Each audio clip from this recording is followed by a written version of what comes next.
And if you're going to the Wichita Symphony to hear Carmina Burana, you are on the swan cultivation. That's right. Yes. Despite the fact that this is a somewhat carnal text. And Classical Rebellion. Rebellion is back. We're back online. Yes, after... Well, the rebellion was flagging there for a bit. Well, it's been a busy season. It has been an extremely busy season. I'm just coming off the injured reserve. Yes, John has been... Under the weather. He's dressed for the part. I am. But this is my fall fashion statement, my nod to the impending holidays. Yeah. Man. Happy holidays. Happy holidays. But yeah, I'm just getting over this head cold, so I might sniffle and snuffle a little bit. And we had Aida. We had Aida at San Diego Opera, which was a fascinating experience. It was, to say the least. To say the least. Yeah. I think we'll say the least about it. But we got to talk about Carmina Burana again. Well, can you talk about Carmina Burana too many times?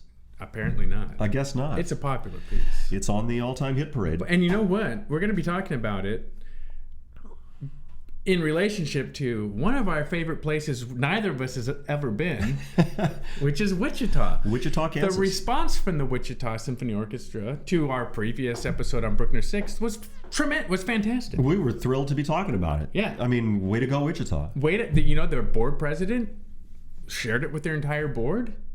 That's great. That's exactly makes me very proud that our ruminations and opinions were our enthusiasm caught on in Wichita. Yes, and thank you to Holly Mulcahy, their intrepid concertmaster. Yes, as she did a post on her blog about the Anne Sophie Mutter kerfluffle, and actually asked me to write a little bit about that, which I was happy to do, of course. Very good. Yes.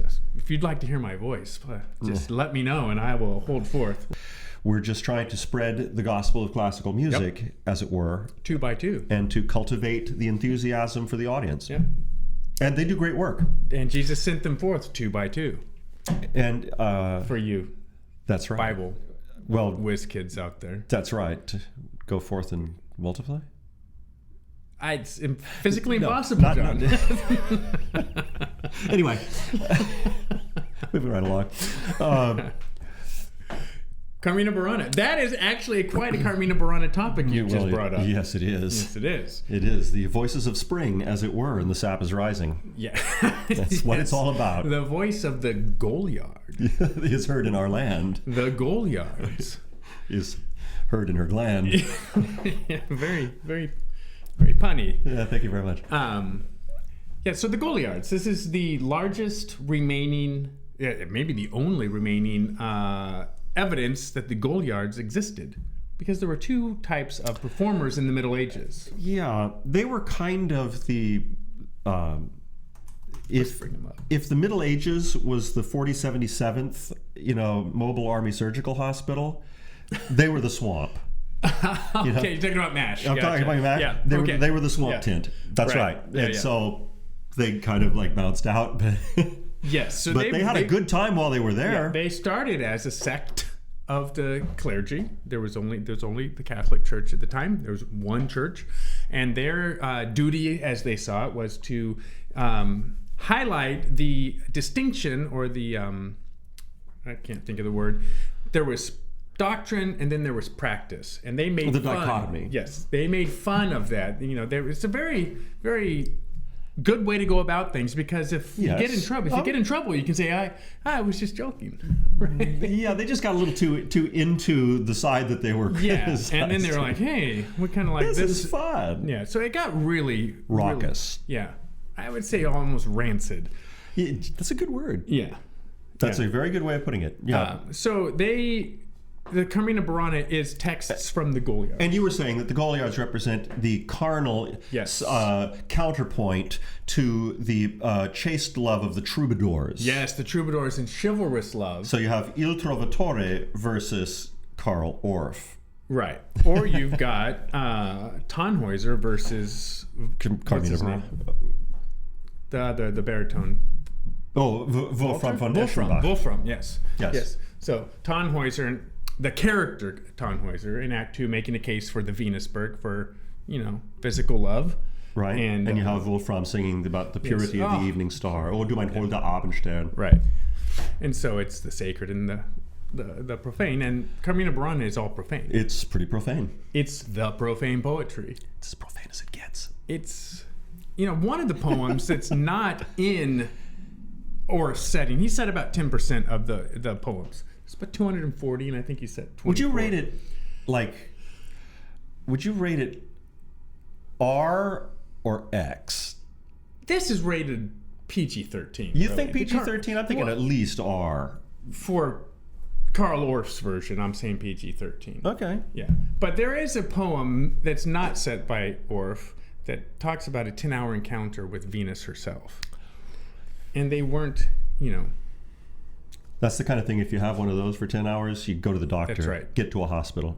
Yes. If you have a 10-hour conversation with Venus, air quotes. That's right. Yeah. It's that little blue pill.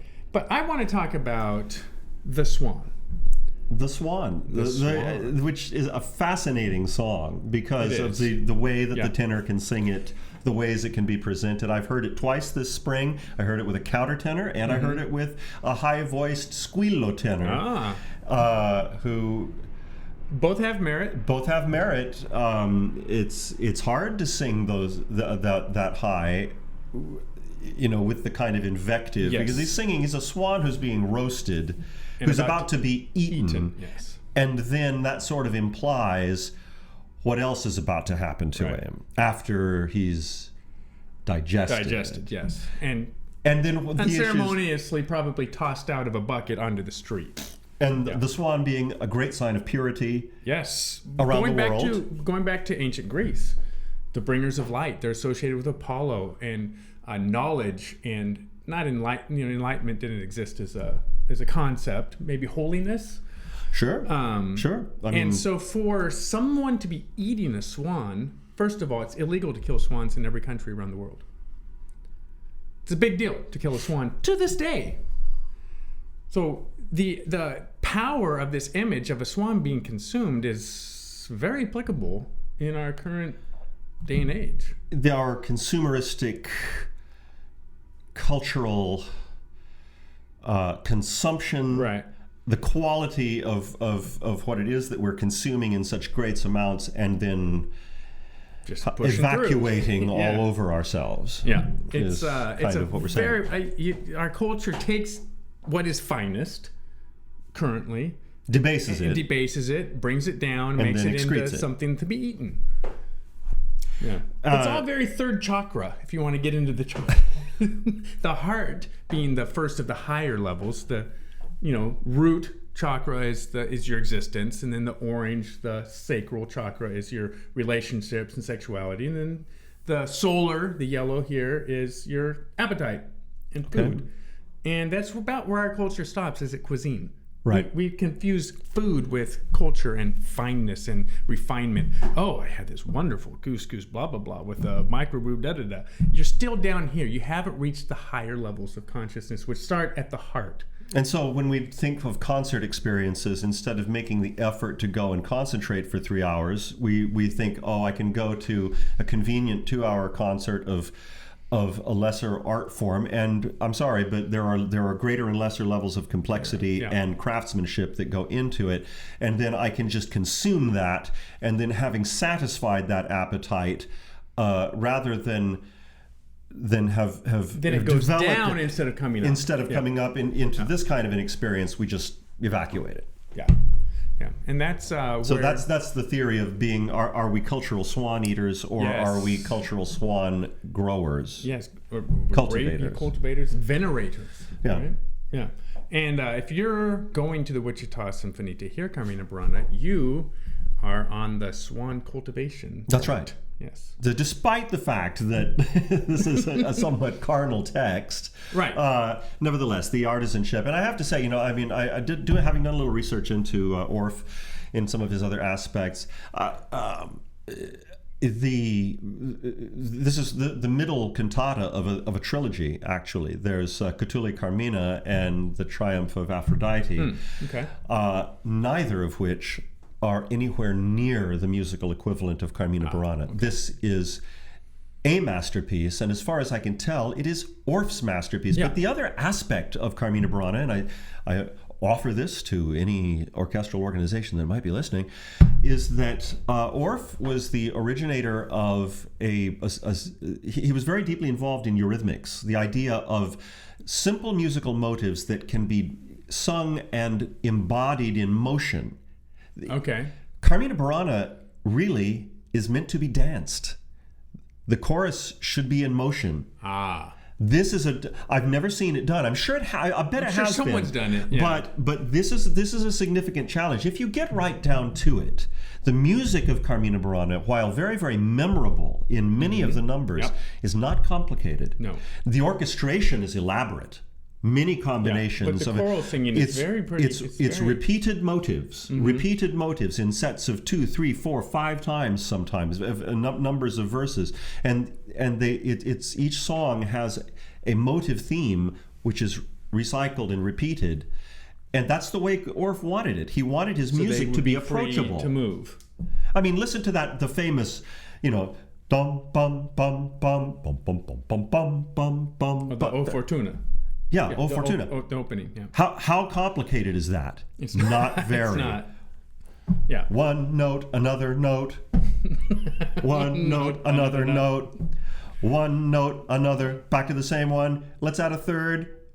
And the other two. I mean, it's like really not difficult music. Yeah. But what he does with it is what is where the challenges lie. Yeah. Let's talk about the Wheel of Fortune real quick. The Wheel of Fortune. Can I buy a vowel? I'd like to buy an O, just like a single letter, and then a Fortuna, and then 6. Okay. I'd like to go for that. That's O Fortuna. Yeah, O Fortuna. The Wheel of Fortune is very ancient. The Romans had temples to Fortuna. They would sacrifice to Fortuna before going into battle.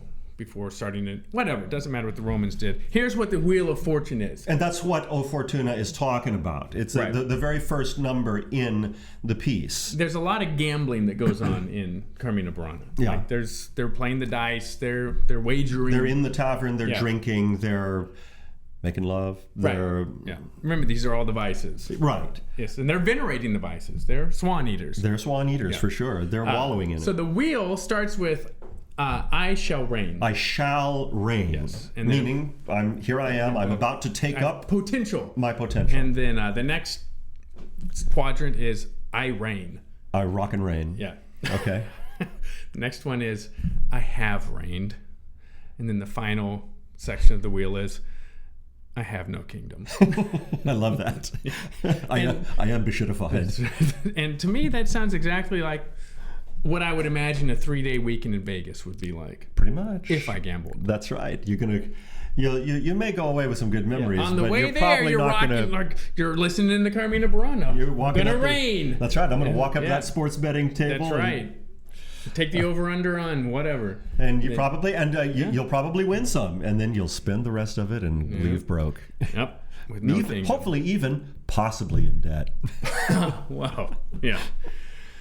So that's So Carmina Burana. I mean, Wichita. Get out there and it's a lot of fun. Get out there and say it is a fascinating piece. I mean, I don't want to belittle it in any way, but I would say it's more fun than artistic.